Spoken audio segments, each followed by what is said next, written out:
पहाड़ों के बीच एक पुराना होटल था, गुलजार पैलेस।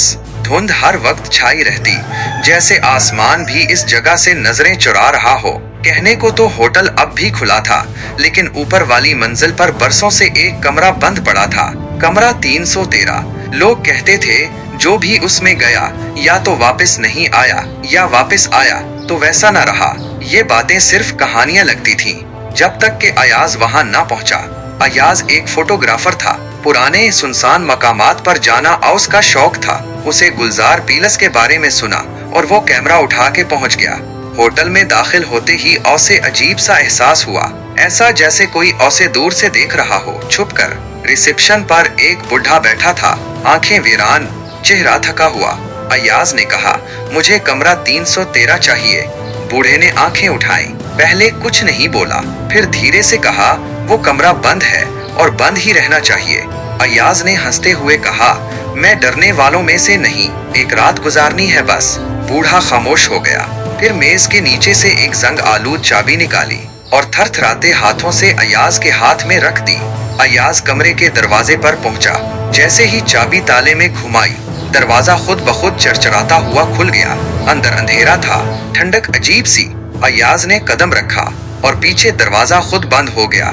कमरे में एक बेड था, एक पुराना आईना और खिड़की जिससे बाहर धुंध दिखाई दे रही थी। अयाज ने कैमरा निकाला और तस्वीरें लेना शुरू की। कमरे के हर कोने की तस्वीरें खींचे, लेकिन जब कैमरे की स्क्रीन पर देखा, हर तस्वीर में एक धुंधली औरत की शक्ल नजर आई। पहली तस्वीर में वो दरवाजे के पास थी, दूसरी में बेड के करीब, तीसरी में अयाज के बिल्कुल पीछे। अयाज ने पलट कर देखा, कोई नहीं था। दिल की धड़कन तेज हुई। इसी लम्हे बेड के नीचे कुछ चमका। झुककर देखा तो एक पुरानी नोटबुक मिली, उस पर गिर्द जमी हुई थी। अयाज ने उसे खोला और एक सफ़े पर लिखा था, मेरा नाम जहरा है, मैं 1972 में यहाँ आई थी। मेरे शौहर ने मुझे उसी कमरे में मार डाला।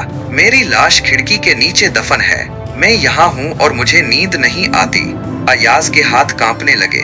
वो नोटबुक फेंक कर दरवाजे की तरफ भागा। दरवाजा बंद। खिड़की खोलने की कोशिश की, बंद।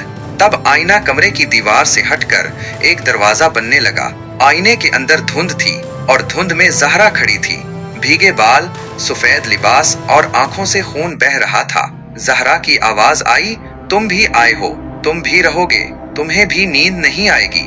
अयाज की चीख निकल गई। कमरा हिलने लगा, दीवारों से खून बहने लगा, फर्श पर हाथ रेंगने लगे, जैसे कब्रें कमरे के नीचे हों। जहरा बेड पर चढ़ी और उसका चेहरा झलसा हुआ, आंखें अंधेरी, आवाज गूंजती हुई, अकेला रहते रहते थक गई हूँ, अब तुम भी मेरे साथ रहोगे, हमेशा के लिए। कमरे में चीखें गूंजने लगी। अयाज की चीख, जहरा की हंसी, आईने का शोर और फिर मुकम्मल खामोशी। सुबह होटल के मुलाजिम ने दरवाजे पर दस्तक दी, कोई जवाब नहीं आया। जब अंदर गए, कमरा खाली था। बेड के पास जमीन पर एक तस्वीर रखी थी। तस्वीर में अयाज बैठा था, जहरा के साथ। दोनों हंस रहे थे, मगर अयाज की आंखें स्याह थीं, खाली। कमरा 313 दोबारा बंद कर दिया गया और अब जो चाबी देखता है, कहता है, इस पर अयाज का नाम लिखा है।